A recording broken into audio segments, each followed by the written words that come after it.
My name is Betty, and at 34 years old, Mom said Paris was canceled due to budget issues.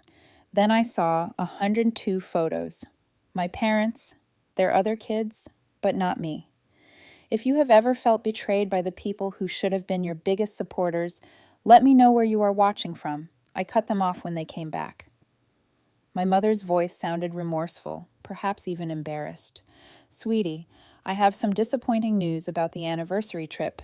She told me, your father and I had to cancel Paris. Budget concerns arose, and we simply cannot afford it right now. I felt genuine sadness for them. 30 years of marriage are worth celebrating, and they'd been preparing this trip for nearly a year. Mom had sent me links to cafes, museums, and even the little hotel they had chosen in the Marais district. I'm so sorry, Mom. I know you were really looking forward to it. These things happen, she said. Maybe next year. How are things for you? We talked for another 20 minutes about my job, teaching high school English, my apartment, and nothing particularly significant. She seemed regular, loving as always. I am 34 years old, and I've always thought I had a close relationship with my parents. For the majority of my childhood, I was convinced that I was the only child. My childhood in suburban Connecticut was pleasant, steady, and uneventful in the best possible manner. Dad worked in insurance. Mom was a nurse who worked part-time when I began school. We held family dinners. They attended my soccer games. Normal stuff, only there was always something slightly odd that I couldn't quite identify. Small comments here and there. Mom's expressions at times were difficult to read. How specific themes were subtly shifted. A week after that phone call, I was perusing through Facebook during my lunch break, delaying on making report card comments, to be honest. That's when Ashley Reed's post arrived in my newsfeed. Ashley was one of my childhood neighbors. We were cordial, but not close. The type of individuals who liked each other's postings, but rarely communicated. Her most recent update showed her smiling in front of the Eiffel Tower with the description, "Surprise family reunion in the City of Light. Best week ever." My finger froze on the screen. I opened the album. 102 photos loaded slowly, each one twisting something further within my chest. My mother was at a cafe wearing a striped shirt and sunglasses and holding a croissant. My father laughed, his wineglass rising. Ashley's parents, whom I had known since childhood, and 3 more people I had never seen in family photos. A woman in her mid-30s with dark curls, a man around my age with my father's nose and chin, a younger woman about 28 with my mother's eyes and smile. They were not going on the trip as buddies. The body language told a different story. The way my mother wrapped her arm around the curly-haired woman, how my father stood between the man and my mother, his hands on both their shoulders, the comfortable intimacy in each shot. Photo 16 shows all 6 of them in a restaurant, champagne glasses lifted. The caption stated, "To family, no matter how complicated." Photo 27 shows my mother and the curly-haired woman, heads together, laughing at something off camera. Photo 46 shows my father with his arms around both women, appearing happier than I had seen him in years. Photo 69. All of them in front of Notre Dame, posing like any family tourist photo, except I'm not in it. I sat in the teacher's lounge staring at my phone until the 5th period bell rang. My hands were shaking. Students filed past me in the corridor, and I barely saw them. She'd mentioned budget difficulties. They paid for flights to Paris, lodgings, lunches, wine, and museum tickets. Everything captured in Ashley's 102 images, which she had kindly uploaded and categorized. However, there was no money to include me. No one expressed a wish to incorporate me. I returned home that afternoon and opened my laptop, delving into old family photos for the first time.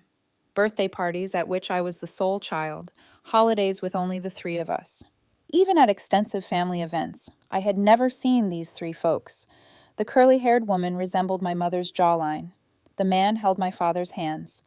The younger woman combined all of their looks, resulting in 3 people who looked considerably more like my parents than me.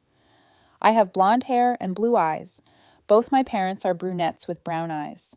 They'd always say I looked like my grandma and showed me old images of a woman I somewhat resembled. I had never questioned it. My fingers moved almost instinctively, scanning adoption registries and genealogy websites for any information that could help me. But I stopped myself. If I had been adopted, they would have told me, right? Unless they felt humiliated. Unless I was a mistake that they were stuck with.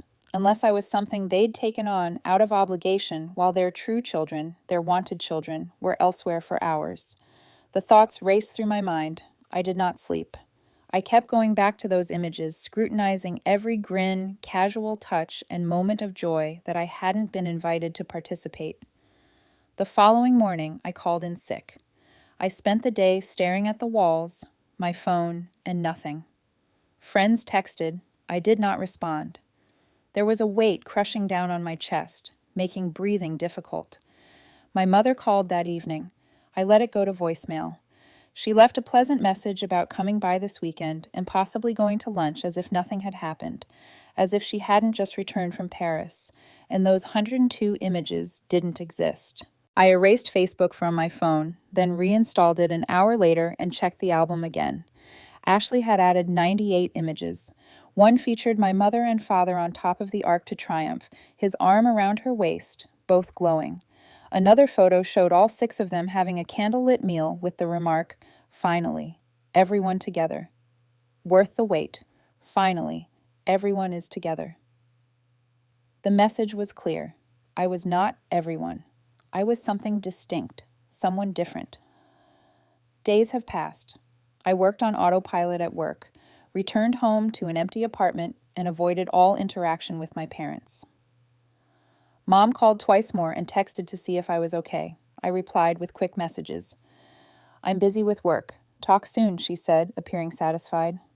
3 weeks after I saw the images, my mother texted again. This time around, the tone was different. "Sweetie, I need your assistance with something vital. Could you please call me when you get a minute?"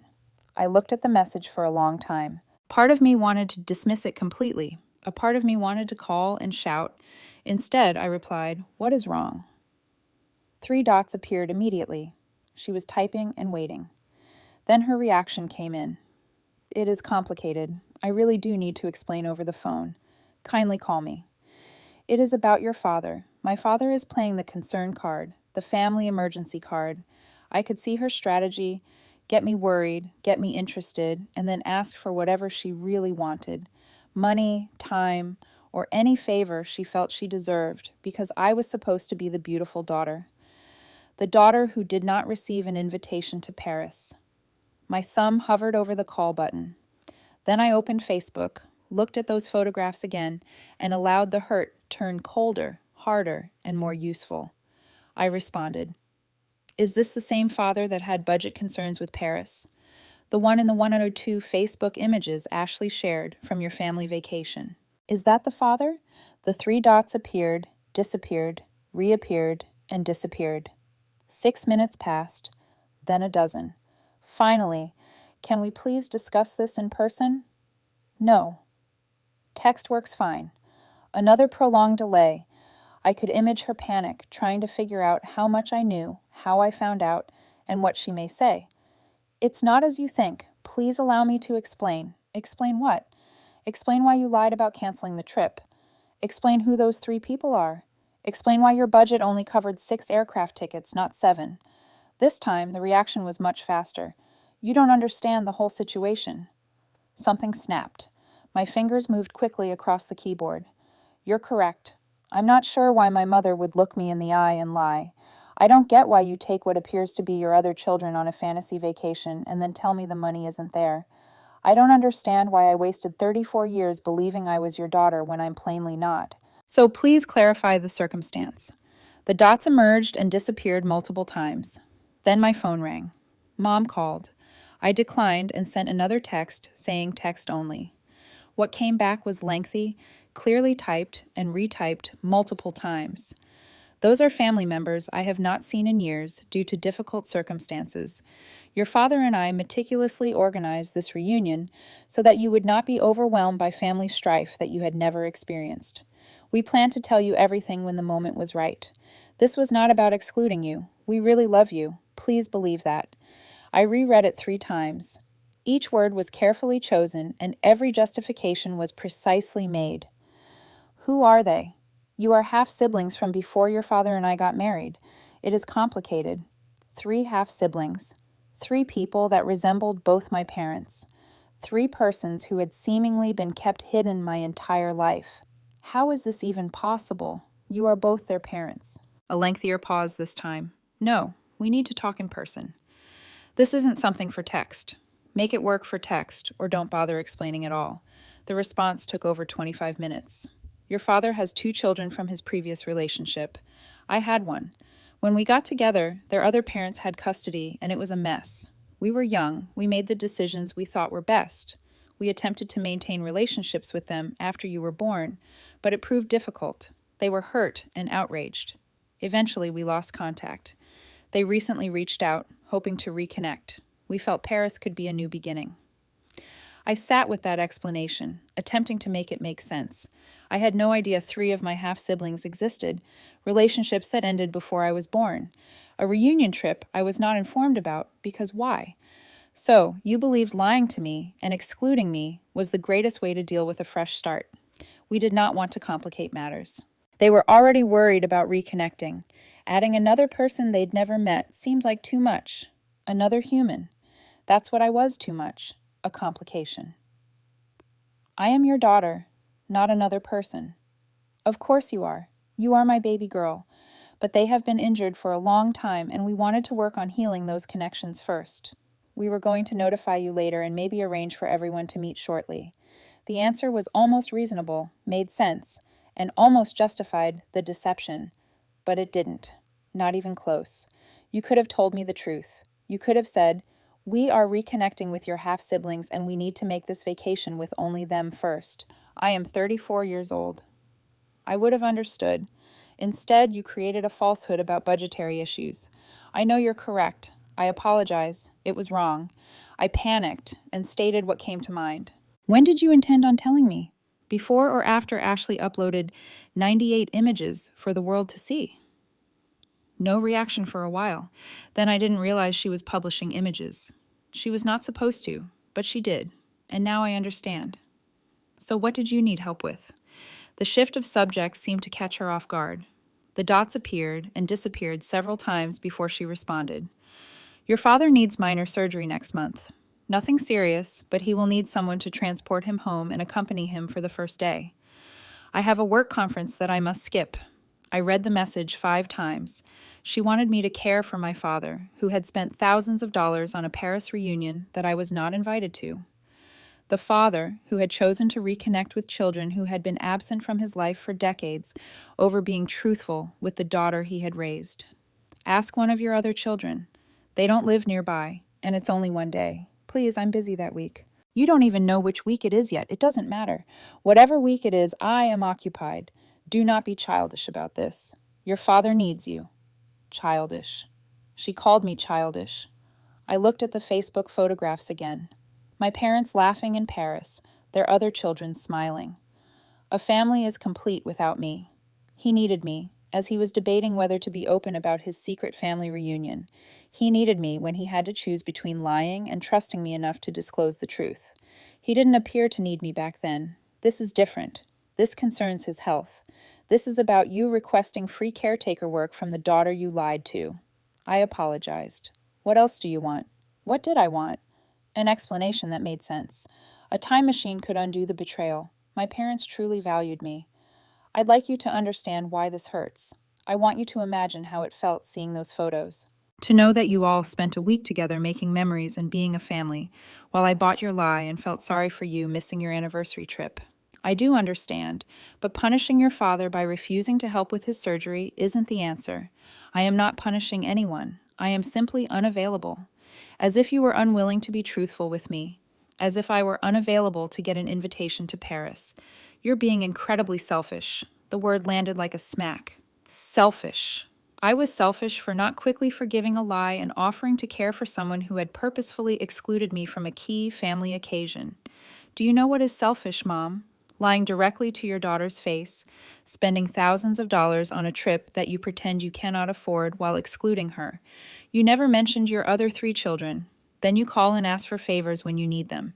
That is selfish. Those relationships are complicated in ways you can't understand. Then help me comprehend. Tell me the full truth. Show me that you respect me enough to be honest. The dots appeared, disappeared, and reappeared. When can we meet for coffee? We cannot. You must let me explain properly. I don't need to do anything. You're the one who requires something from me. So explain here or don't. Another long wait followed by a wall of words. Fine. Your father got married before me. They had twins, Ethan and Chloe. When they split, his ex-wife relocated to California with their children. He had summer visits, but they were dirty and terrible. I had Lily from a prior relationship. Her father was not interested. When your father and I got together, we tried to unite the family, but the kids were furious and hurt. Ethan and Chloe blamed me for their parents' divorce, which occurred before I met your father. Lily felt that she was losing me. The situation was chaotic. We eventually had you, and we hoped that a baby would bring everyone together. Instead, it made matters worse. The older children felt replaced. Lily was jealous. Their other parents used everything against us. We were young and overwhelmed. We took the difficult decision to pull back and let the elder children live stable lives with their other parents rather than in constant conflict with us. We sent money, cards, and gifts and tried to establish contact, but they eventually stopped replying. We believed we had lost them forever. Then last year, Ethan reached out. He's married now, has perspective, and wanted to recover. Chloe and Lily felt the same way. We've been rebuilding steadily. Paris was meant to be symbolic, a new beginning. We didn't tell you because we didn't want to raise your expectations if it failed, and we didn't want to burden you with decades of family history. We wanted to protect you. I read it twice. It was the most information I'd ever received about my parents' past. It addressed the mechanics, but it didn't explain why they chose to lie over trusting me with the truth. I am 34. You did not need to defend me. You are our baby. We will always wish to safeguard you by lying, by excluding me, making me feel like I don't matter. You're more important than anything. But it was about them, not you. It became about me the second you lied to my face. What would you like me to say? I have apologized. I have explained. I can't change what happened. I want you to know that this broke something. I want you to know you chose them over me. I'd like you to admit that your protection felt like rejection. I've never chosen them above you. I choose to approach a delicate subject cautiously. You decided to lie. Own that. Fine. I decided to lie. I was mistaken. Will you now aid your father? The arrogance of it nearly made me chuckle. An admission of fault was promptly followed by the same request she had begun with. No, he is your father. He's also someone who values reconciliation with children he hasn't seen in decades over honesty with the daughter he raised. He made his pick. I'm making mine. You'll regret this, maybe. But right now, my main regret is that I didn't see this coming. Seeing what's coming. That I was never truly a part of your family. I was the child you had to keep. They were the kids you wanted. That's not true. Prove it. Show me one piece of evidence that I am as important to you as they are. No response. The dots appeared and faded multiple times, but no message arrived. I waited for 25 minutes. Nothing. Then 1 hour. Finally, my phone called again. Dad. This time I declined it. He called right back. I declined again. He texted me. Your mother is very upset. Call me. I responded. I'm sure the family you spent a week with in Paris can comfort her. Do not be like this. We love you. You have a funny way of showing it. We made a mistake. Let us make things right.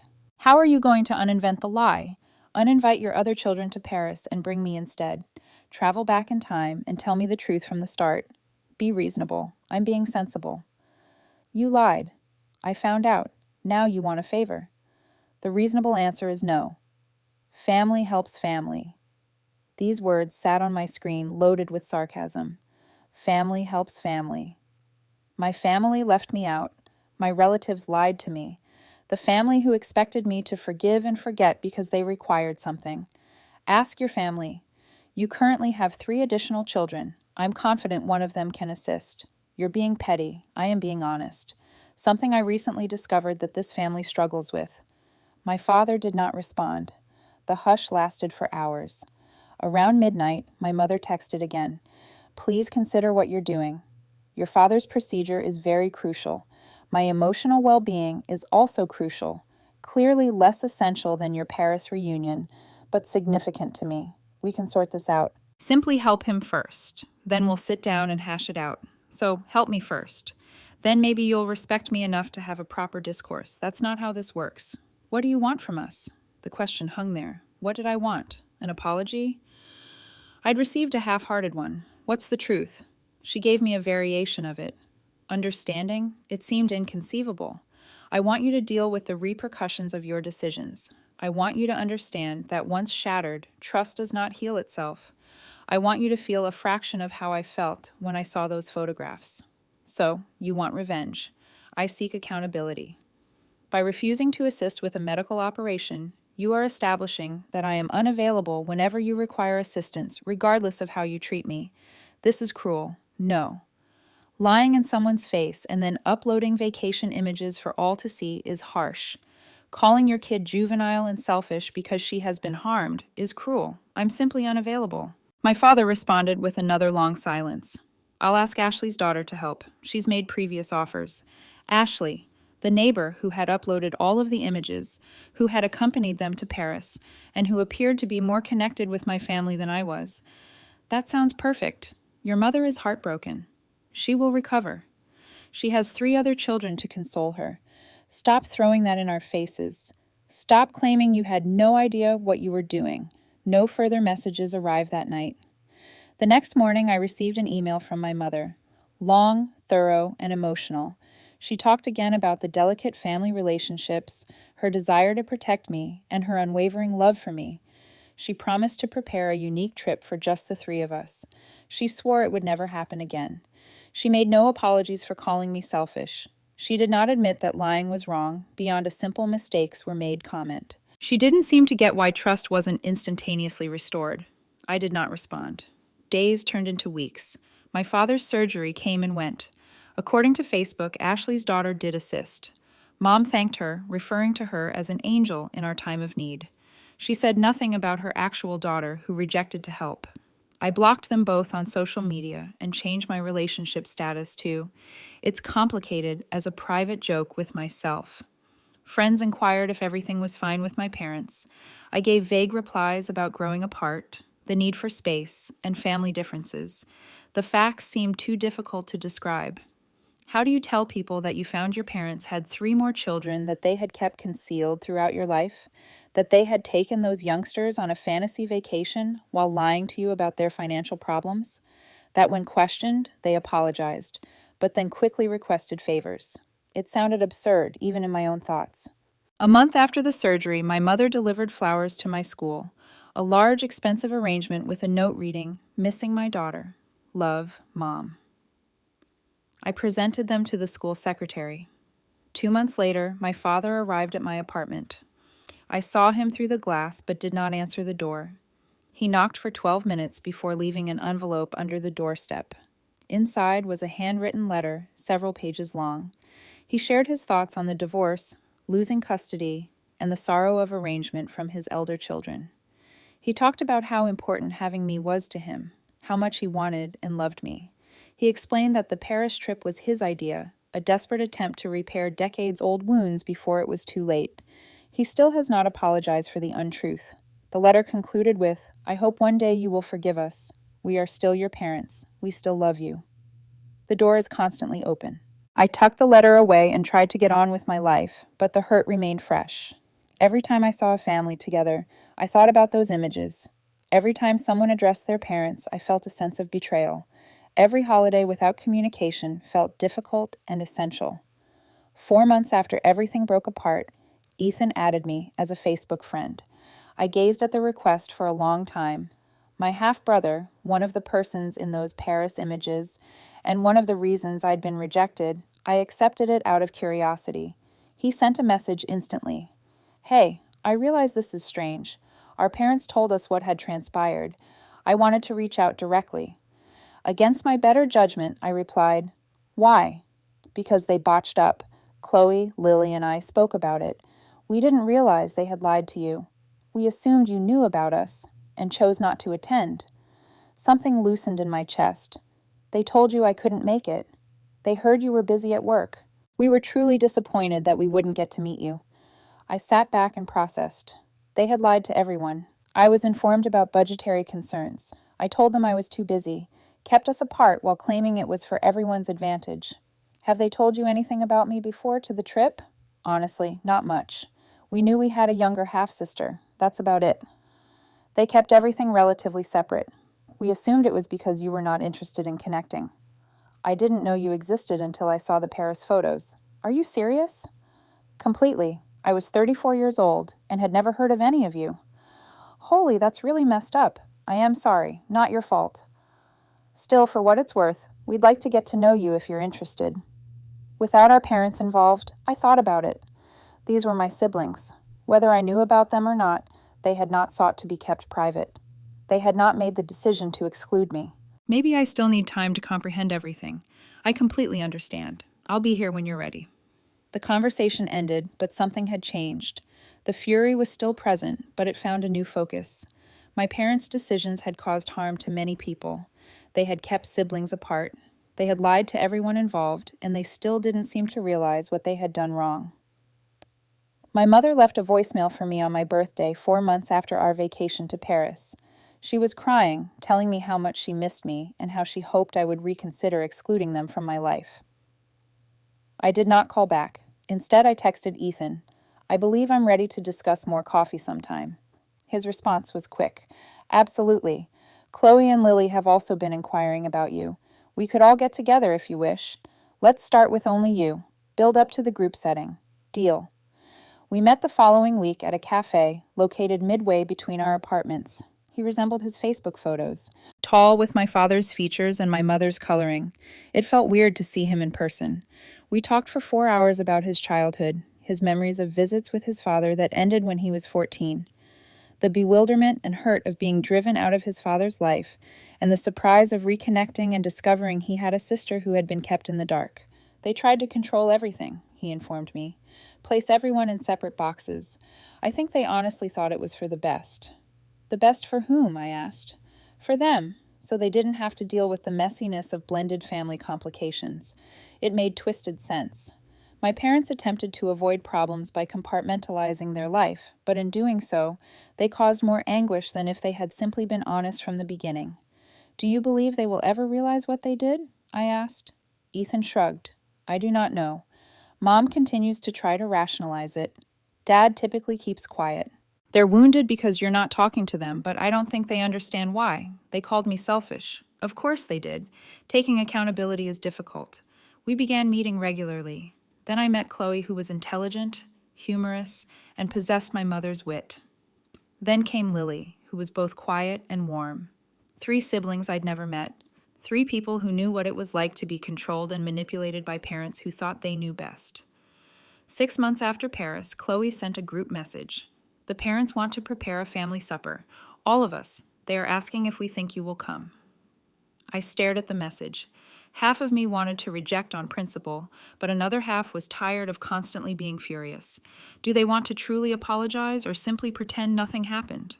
Chloe responded, Not sure. Do you want me to ask? Yes, and tell them that pretending is not an option. She responded an hour later. Dad says he's prepared to have a difficult chat. Mom is resistant, but she swears she will try. Not good enough. Both of them must accept responsibility for their actions. Full accountability, no excuses. Ethan said, We can be there as backup if you want. The thought of confronting my parents with my siblings present felt right.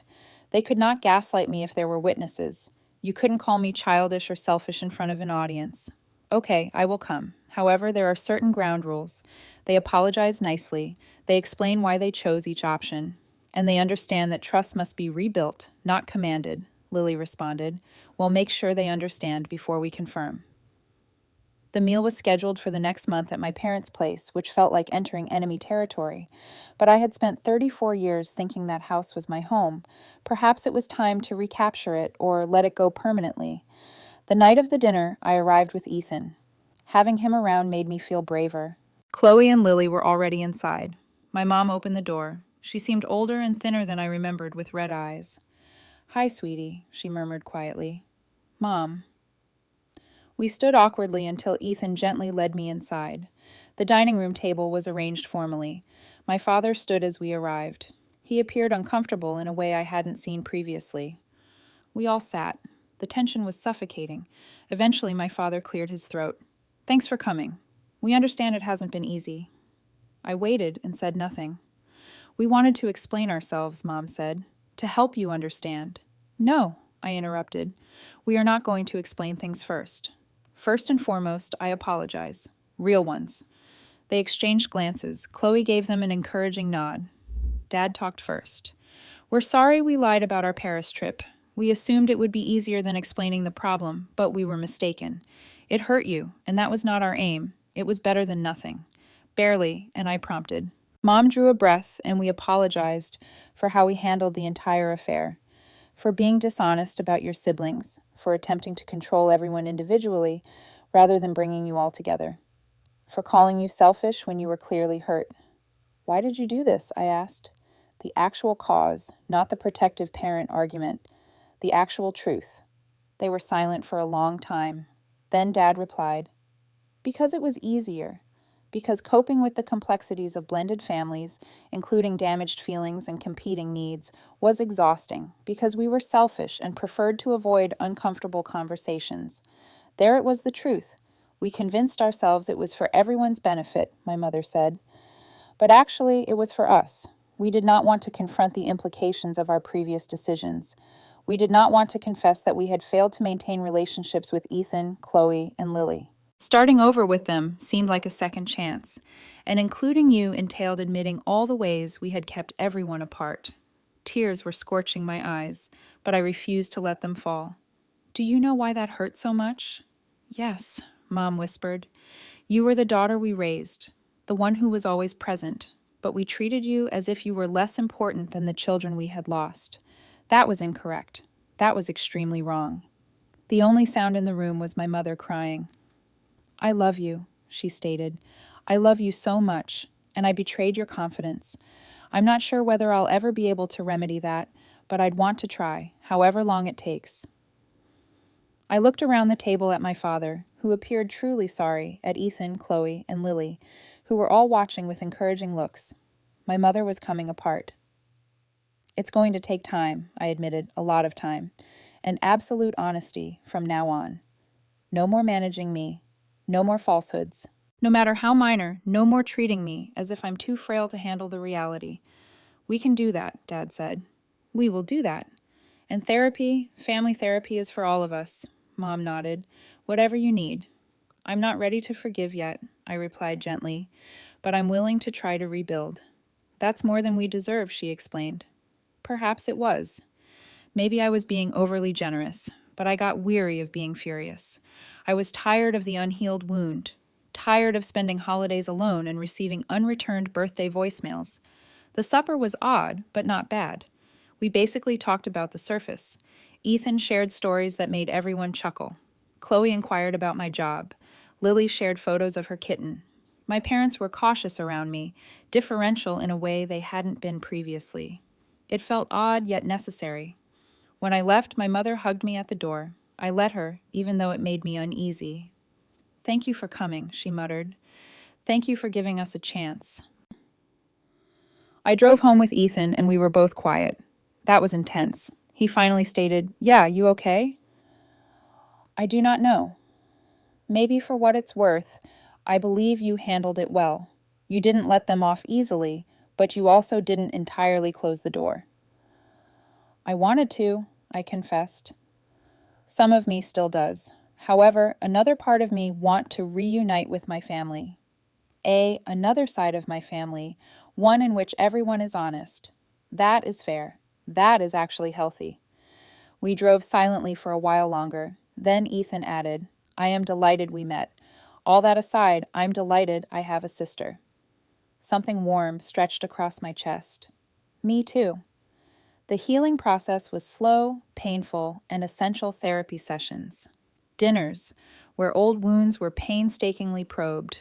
Conversations in which my parents were forced to face their embarrassment rather than avoid it. My mother battled the most. She desired rapid forgiveness and the restoration of normally. However, normally had disappeared. We were creating something new, and she needed to accept it. My father was quieter but more consistent. He showed up for each therapy session. He listened more than he talked. He accepted my restrictions without complaining. A year after Paris, the 8 of us traveled to Boston, a place none of us had visited before. Neutral terrain for a family attempting to figure out who they were to one another. We walked the Freedom Trail, ate seafood in the North End, and snapped shots that included everyone. On the last night, while sitting in a restaurant facing the water, my mother raised her glass.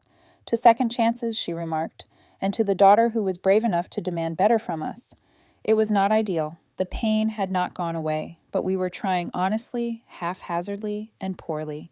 Ethan caught my gaze across the table and smiled. Chloe squeezed my hand. Lily laughed at something Dad said. And for the first time in a year, I felt as if I belonged to something real. Not the neatly crafted fantasy that my parents had maintained for decades.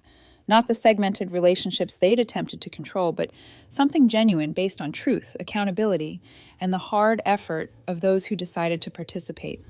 My mother still sought to rationalize her decisions. My father still struggled to convey his emotions.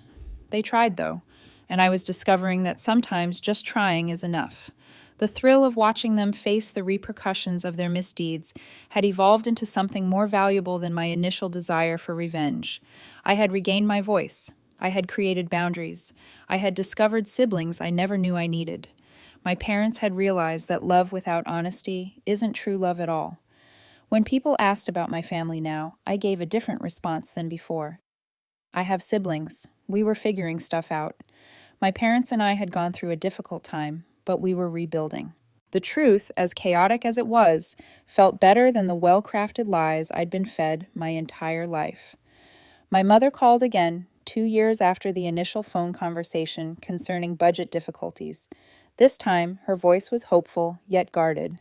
I wanted to run something by you, she explained.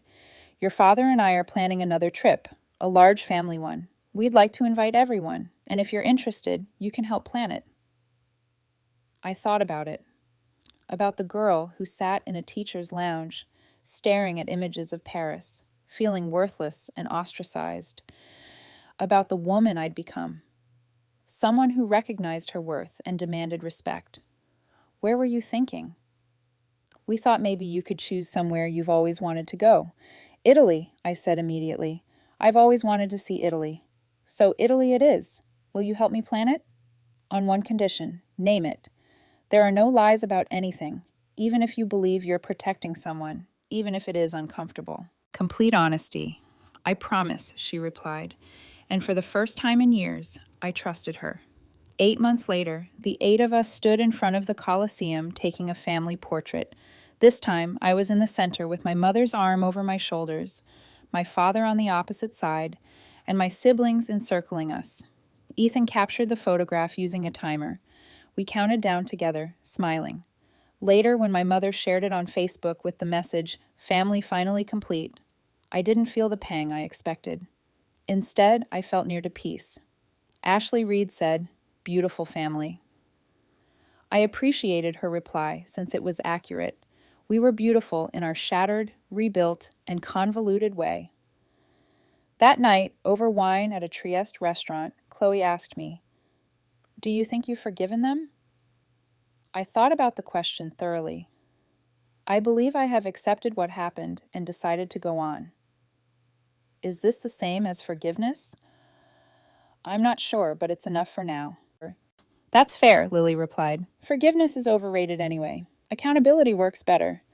My mother overheard and shuddered slightly, but did not dispute. She had learned not to. To accountability, said Ethan, raising his glass. We all clinked glasses together, and in that moment, surrounded by individuals who had been strangers 2 years prior, but were now unmistakably family, I felt something I hadn't felt in a long time. Optimism. The kind of hope that comes from working hard to improve things, rather than pretending everything is good. From expressing the truth even when it is painful. From demanding respect and extending grace in equal measure. My phone vibrated. A text from a pal back home. How was the trip? I gazed around the table at my imperfect parents who were actually trying. My siblings who'd become my best supporters. and the crazy, wonderful family we'd all chosen to create together. I responded, complicated, but nice. Very good.